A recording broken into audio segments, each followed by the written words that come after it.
Le mépris de certaines choses peut parfois avoir des conséquences désastreuses. Les choses que l'on minimise peuvent être la cause de notre perte. L'histoire que je vais vous raconter aujourd'hui a pour principal élément déclencheur le mépris de certaines situations. Et sa fin va sûrement vous surprendre. Bonjour à tous, je m'appelle Pierre et bienvenue sur la chaîne Mister Pierre. Pour ceux qui visitent la chaîne pour la première fois, si vous êtes amateur d'histoire réelle, cette chaîne est faite pour vous. Je publie 2 histoires par semaine, chaque lundi et jeudi. N'oubliez pas de vous abonner et d'activer la cloche pour recevoir une notification à chaque nouvelle publication. Et bien sûr, n'oubliez pas d'appuyer sur le bouton j'aime. Maintenant, si vous êtes prêts, commençons. À la périphérie de l'État du Nouveau-Mexique, il y a une vaste étendue de rochers et de sable. Cette région s'appelle le Parc national des grottes de Carlsbad. Bien que cette zone ne contienne rien d'autre que des pierres et des reptiles, beaucoup de gens s'y rendent pour camper. La plupart d'entre eux aiment l'aventure et découvrir de nouveaux endroits. Toute personne souhaitant entrer dans cette région pour camper ou se promener doit d'abord se rendre à un bureau situé au centre-ville pour fournir toutes ses informations personnelles, telles que son nom, son adresse et son numéro de téléphone. On leur demande également combien de temps ils comptent y rester. Car si la durée indiquée est dépassée et qu'ils ne reviennent pas, une équipe de recherche est envoyée pour vérifier s'ils ne se sont pas perdus ou sont en danger. De plus, les employés de ce bureau, lorsque vous les informez de la durée de votre séjour, vous conseillent sur la quantité d'eau et de nourriture à prévoir pour votre séjour. Par exemple, si une personne leur dit qu'elle va camper pendant 3 jours, ils lui diront que 10 litres d'eau devraient suffire.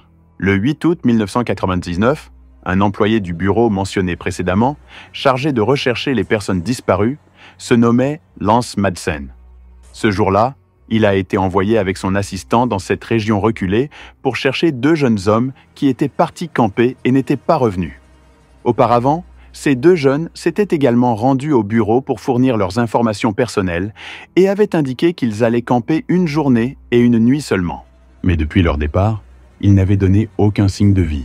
5 jours après leur disparition, le directeur du bureau a envoyé Lance et son assistant pour les rechercher. Vers 13h30, ils sont arrivés au parking à l'entrée de cette région et y ont trouvé la voiture des 2 jeunes hommes, ce qui signifiait qu'ils étaient toujours à l'intérieur de la zone. À ce moment-là, Lance était un peu agacé, car beaucoup de gens viennent au bureau et disent qu'ils vont camper pour une période déterminée, par exemple pour 2 jours, mais tombent amoureux de l'endroit, et y restent une semaine.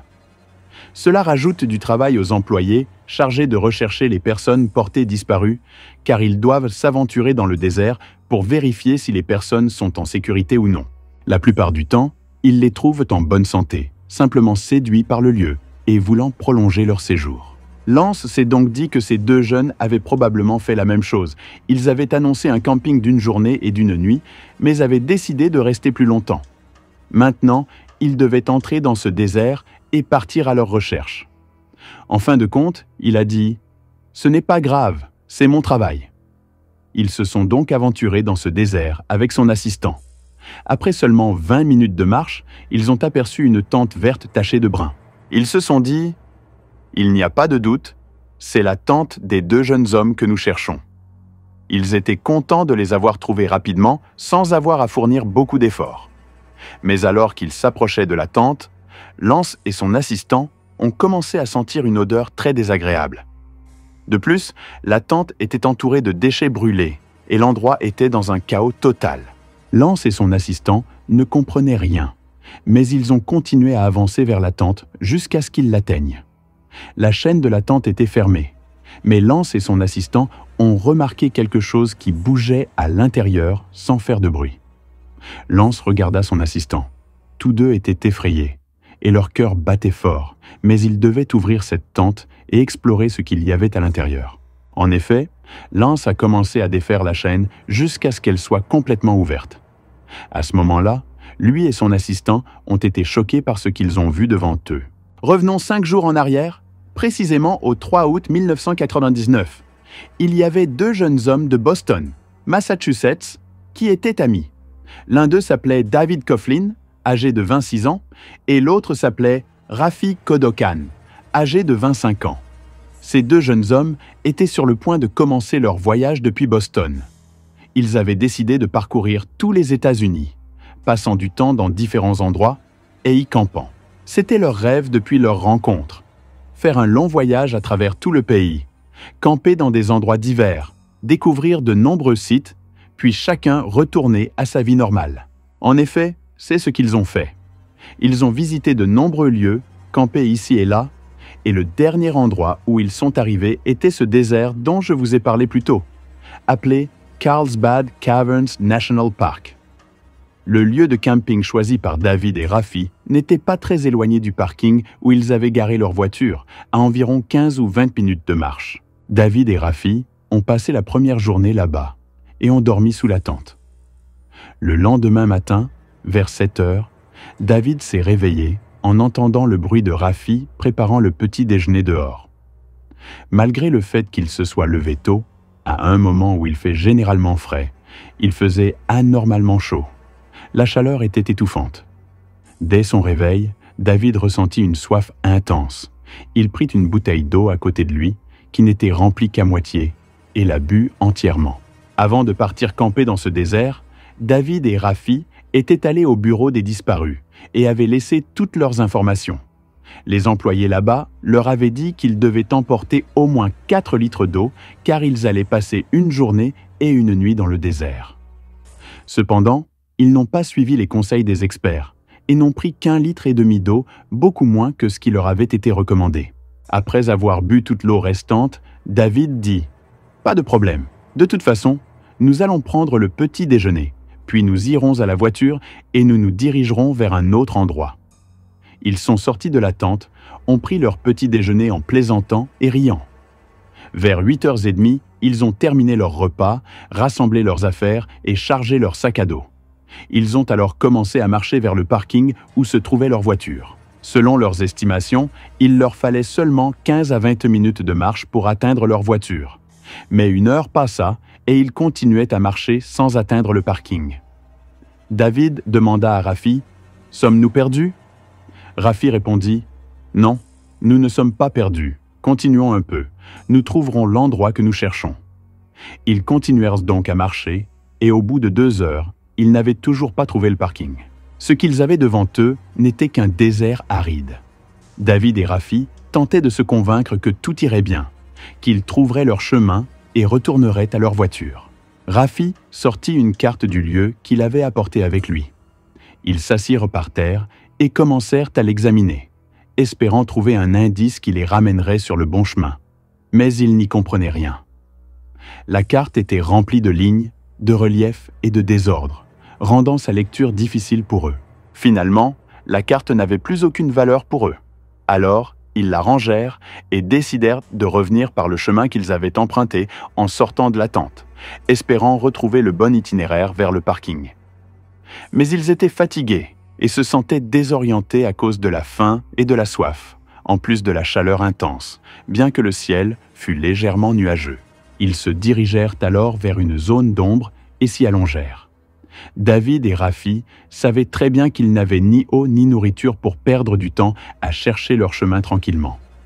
Ils savaient que s'ils ne trouvaient pas rapidement le chemin vers leur voiture, ils mourraient certainement. Ils auraient dû laisser des marques sur le chemin, même avec des pierres, pour se rappeler où se trouvait le parking, mais ils avaient sous-estimé cette précaution, pensant qu'ils se souviendraient facilement du chemin de retour. Heureusement pour eux, la pluie commença à tomber. David et Rafi se levèrent, la bouche ouverte pour recueillir l'eau et sortir les récipients qu'ils avaient pour les remplir d'eau de pluie et boire. Cela leur redonna un peu d'énergie, et ils purent se lever et continuer à marcher, espérant trouver le parking où se trouvait leur voiture. Après environ 3 heures de marche, Rafi et David n'avaient rien trouvé, et l'atmosphère commençait à s'assombrir. Ils décidèrent alors de monter leur tente et de passer une autre nuit sur place. Une fois la tente installée, ils s'y réfugièrent pour se reposer et dormir. Mais malgré leurs yeux fermés, ils ne parvenaient pas à trouver le sommeil à cause de la peur et de l'inquiétude. Finalement, ils sortirent de la tente et s'assirent à l'extérieur pour discuter. Rafi dit à David « Regarde, il ne faut pas s'inquiéter. Nous avons prévenu les employés du bureau que nous resterions ici seulement une journée et une nuit. Comme nous avons dépassé ce délai, ils enverront sûrement des gens pour nous chercher. David répondit « Tu as raison, tout ira bien. » Mais au fond d'eux-mêmes, ils savaient que leur vie était en danger et que les employés du bureau pourraient ne pas remarquer leur absence et ne pas envoyer quelqu'un les chercher. Alors qu'ils discutaient assis, David aperçut une lumière de voiture au loin qui se déplaçait. Il se leva soudainement et dit à Rafi « Regarde là-bas, il y a une lumière de voiture ?» Rafi se leva également et observa. Il répondit « Oui, tu as raison. S'il y a une lumière de voiture, cela signifie qu'il y a une route par là. » Ils ressentirent une immense joie et ne purent contenir leur soulagement.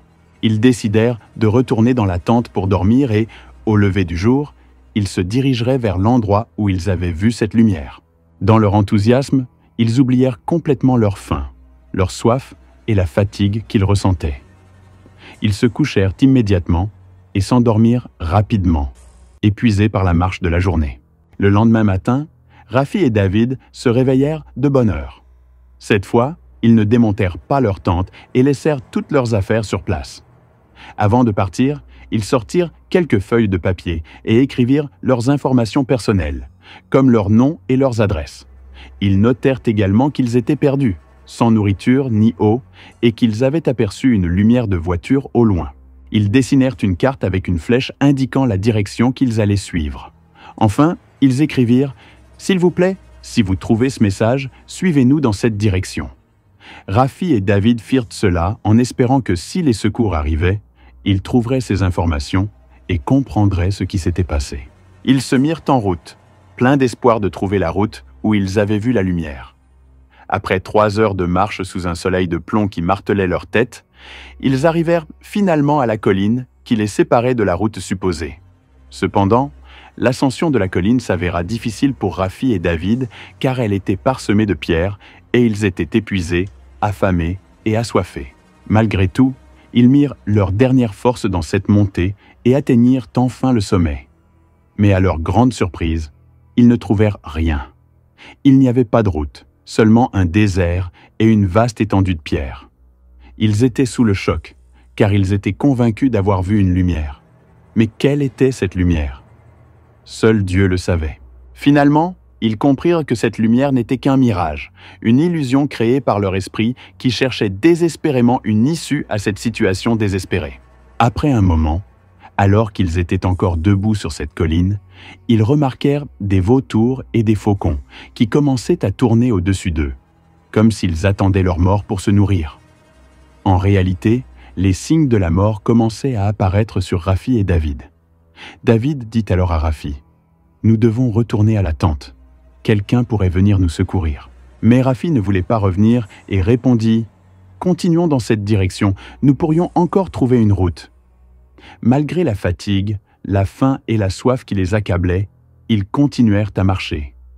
Après environ 2 heures de marche, ils décidèrent finalement de retourner à leur tente. Sur le chemin du retour, David dit « Peut-être qu'en rentrant, nous trouverons quelqu'un qui nous attend déjà à la tente pour nous sauver. » Rafi esquissa un léger sourire et répondit « Oui, tu as raison. » Ces simples mots leur donnèrent la force de continuer. Cependant, cette lueur d'espoir se transforma en une profonde tristesse lorsqu'ils arrivèrent à la tente et ne trouvèrent personne. Leur message était encore là, intact, et leurs affaires restaient telles qu'ils les avaient laissées. Le jour suivant, le 7 août 1999, marquait le 4e jour que David et Rafi passaient dans ce désert, et c'était leur 3e jour sans la moindre goutte d'eau à avaler. Ce jour-là, les premiers signes de maladie apparurent sur Rafi, dont la température augmenta parce qu'il avait bu son propre urine. Quant à David, son estomac le faisait souffrir terriblement après avoir mangé des fruits de cactus avec leur peau, et il ressentait aussi une douleur intense aux jambes à cause de la marche excessive. En d'autres termes, ni Rafi ni David n'étaient plus en état de bouger ou de marcher. Ils décidèrent donc de rester dans leur tente, espérant qu'un jour, quelqu'un viendrait les secourir. À 10 heures du matin, ils se sont réveillés, ont rassemblé ce qu'il leur restait d'énergie et ont commencé à disposer des pierres pour écrire SOS sur le sol, le célèbre signal de détresse, en espérant qu'un avion survolant la zone le remarque et alerte les secours pour les sauver. Cependant, à cause de la fatigue extrême et de la maladie, ils n'ont pu écrire que les 2 premières lettres avant de retourner à leur tente, épuisés, contemplant leurs corps affaiblis. Peu après, Rafi est sorti de la tente, a rassemblé toutes leurs affaires et les a brûlées, tentant ainsi de produire de la fumée visible de loin pour attirer l'attention, mais sans succès. À la tombée de la nuit, ils ont perdu tout espoir qu'on vienne les secourir et ont réalisé que leur fin était proche. David a alors sorti une feuille et a commencé à écrire une lettre à sa meuf, lui disant qu'il l'aimait et qu'il l'avait toujours aimée, lui demandant de prendre soin d'elle. De son côté, Rafi a écrit une lettre à sa famille, leur disant qu'il les aimait et ajoutant qu'il ne laisserait pas les vautours et les faucons dévorer leur corps. Il espérait que leurs proches retrouveraient leurs dépouilles pour leur offrir une sépulture digne et les enterrer. Après avoir terminé leur lettre, ils sont sortis de la tente et ont discuté de leur situation, regrettant amèrement d'avoir choisi ce lieu pour camper. Ils se sont mis à pleurer, se remémorant les bons moments de leur vie. À la fin, ils ont pris ensemble une décision difficile que peu de gens pourraient prendre, même dans une situation similaire. Ils sont retournés à la tente et se sont enfermés avec une chaîne. Le lendemain, le 8 août, un homme nommé Lance et son assistant se sont rendus dans cette région sauvage à la recherche de David et Rafi.